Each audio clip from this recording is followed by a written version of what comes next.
I'd already passed it. Somehow I'd walked in a circle. I spun slowly, shining my light in every direction. The paths twisted between leaning headstones like a maze. Then, a sound.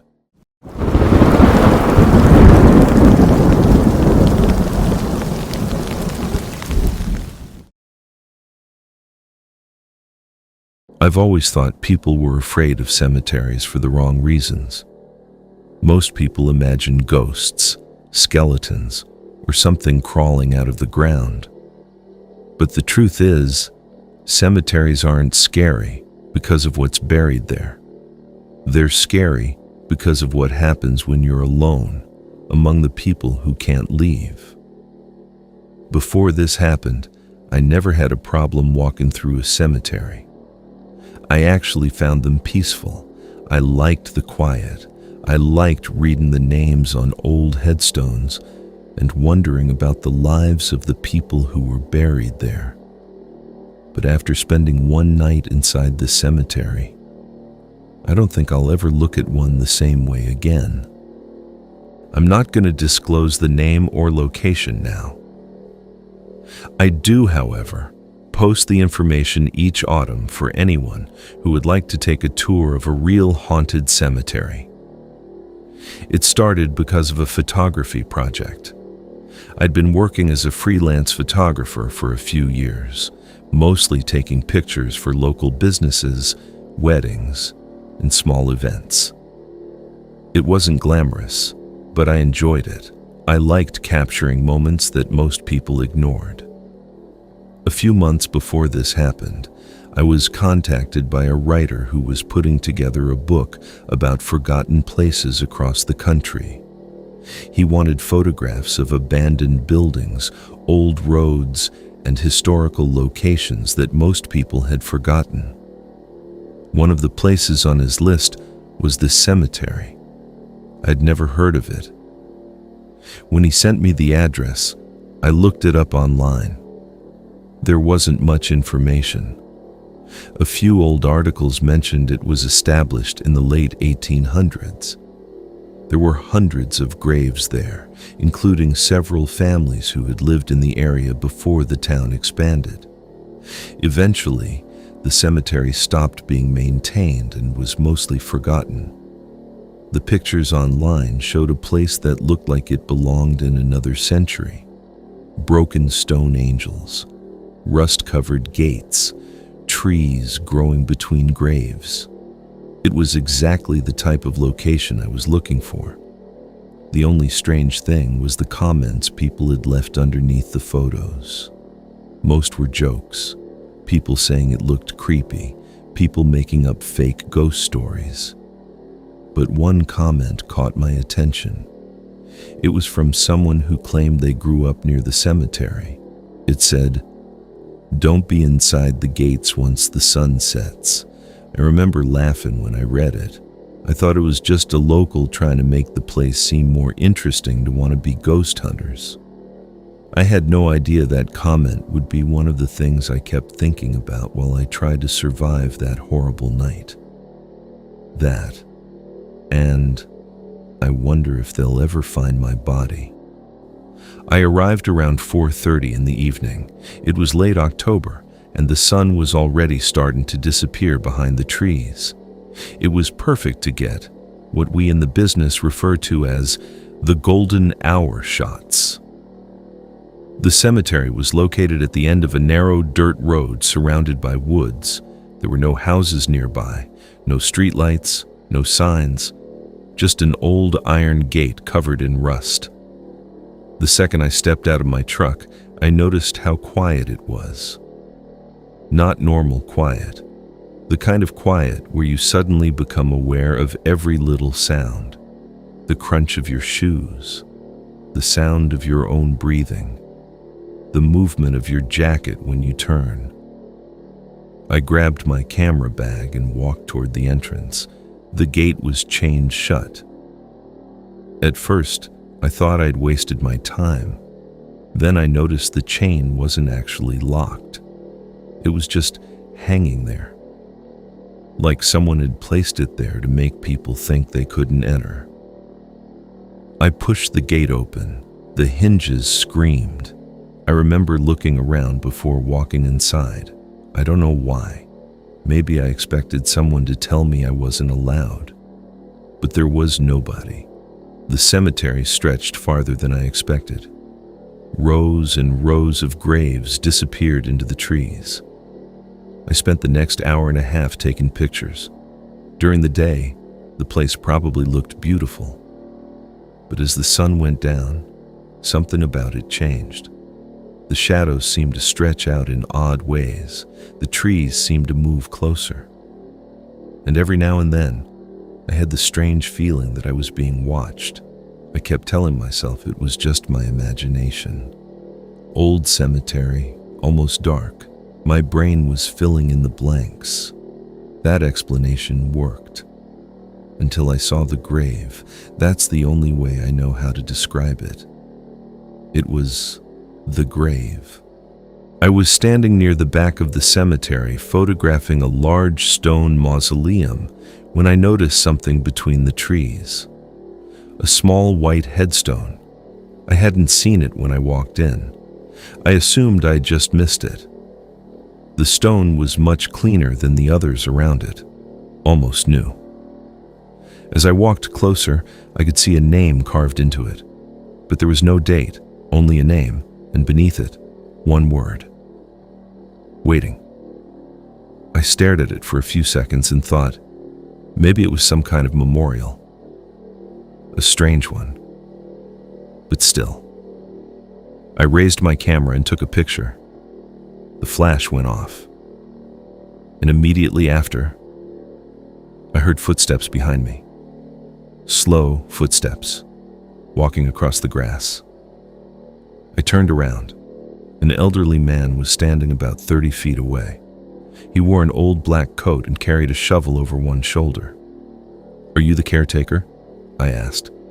After a few seconds, he nodded. "I used to be." His voice was quiet and rough. I lowered my camera. I got permission from the owner to take some pictures. The old man looked past me toward the new headstone. Then he looked back at me. "You shouldn't take pictures of the stones." I smiled awkwardly. "Why?" He didn't answer right away. Instead, he looked toward the entrance. The sun had completely disappeared. "You need to leave before it gets dark." Something about the way he said it bothered me, not like a warning, like a fact. I was actually just finishing up. The man tightened his grip on the shovel. He started walking away. After a few steps, he stopped. Without turning around, he said, "If you hear someone calling your name, don't answer." I laughed a little. "Okay," I said, thinking to myself, no one around here knows my name. I packed my camera and started walking back toward the entrance. Except, the entrance wasn't where I remembered it being. I know I walked for at least 10 minutes, maybe 15. I hadn't gone too deep into the cemetery, and I knew exactly where I entered. Every direction looked the same. Every path led between the same crooked headstones. And then, I saw something that made my stomach drop. The small white headstone. The one that said, "Waiting." I was standing in front of it again. Except this time, there was something different. The blank space beneath the name was no longer empty. There was a date carved into the stone. Tomorrow's date. I stood frozen, staring at it. Then my phone vibrated in my pocket. I looked down. No service, no notifications, just one message displayed on the screen. A message from my own phone number. It said, "Make the deal." The message stayed in my screen for less than a second before disappearing. I stared at my phone, my thumb hovering over the display. A cold knot settled in my stomach. I looked back at the white headstone. I took a slow step backward. "This isn't funny," I muttered, though I wasn't sure who I was talking to. The cemetery answered with silence. I turned and picked a direction. I just wanted out. It had gotten dark enough that I had to use the flashlight on my phone. It cut a narrow tunnel through the darkness as I hurried between crooked rows of graves. Every few seconds I looked over my shoulder, expecting to see someone following me. There was never anyone there. That should have made me feel better. Instead, it made everything worse. After several minutes, I stopped. The same cracked angel statue stood in front of me, one wing missing, its stone face tilted toward the ground. I recognized it instantly. I'd already passed it. Somehow I'd walked in a circle. I spun slowly, shining my light in every direction. The paths twisted between leaning headstones like a maze. Then, a sound, not footsteps. A dull scrape, like stone grinding against stone. It came from somewhere ahead. Another scrape answered from behind me, then another to my left. The sounds multiplied until they surrounded me. I swept my flashlight across the graves and noticed one of the headstones. It was moving, not much, just enough to rock back and forth. The soil in front of it bulged upward. Fresh dirt spilled across the grass. Something underneath was pushing. I backed away. The earth split open. A hand burst through. Gray, bloated. Its fingers clawed desperately into the grass. Another hand emerged beside it, then a head. Its skin stretched tightly over bone, packed with black dirt that poured from its empty mouth as it dragged itself upward. I didn't wait to see the rest. I ran. Behind me came another cracking sound, then another. The ground was opening, everywhere. I risked one glance over my shoulder. Graves all across the cemetery were breaking apart. Arms reached into the night. Bodies pulled themselves free. Some crawled, some staggered upright. Others simply reached from half-open graves, grasping at empty air as though they knew I was close. The sound was unbearable. Bones snapping into place, wet breathing, fingernails scraping against stone. I sprinted down the nearest path. Something grabbed my ankle. I screamed and crashed face first into the grass. Cold fingers squeezed tighter. I looked back. A corpse lay halfway out of its grave, its body still buried beneath the earth. Only its upper half was free. Its jaw hung wide as it dragged itself closer, pulling me inch by inch toward the open grave. I kicked wildly at its face, the head twisted with a sickening crack, its grip loosened just enough. I tore free and stumbled back onto my feet. The thing didn't chase me, it simply reached upward, waiting, as though it knew something else would catch me. I ran harder. The cemetery had come alive. Hands erupted through the ground without warning. Twice, I barely avoided fingers clawing at my legs. Once, the earth collapsed beneath me, revealing an open grave hidden beneath a layer of dead leaves. I caught the edge with both hands. Below me, dozens of pale arms reached upward from the darkness, not climbing out, waiting for me to fall in. Their fingers brushed the soles of my boots. I pulled myself onto solid ground seconds before they could grab me. Then I saw it. The gate. Only a few yards away, I could see my truck beyond it. Relief exploded through me. I sprinted. The dead poured from every side now. One burst from a grave directly in front of me. I swerved. Another reached from behind a headstone and caught my jacket. The fabric ripped as I twisted away. I could hear them now, not groaning, whispering, hundreds of voices repeating the same words.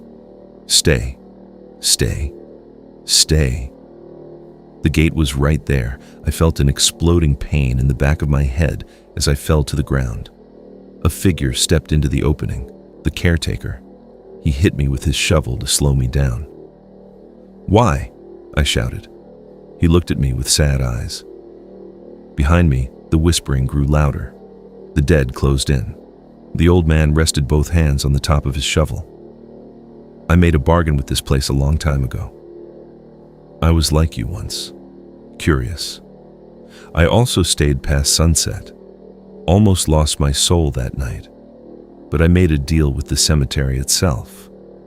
I would help bring new souls into this forgotten place, and in return, I get to keep my soul and my life. That was 112 years ago. I stared at him in disbelief. It offered me something else this time.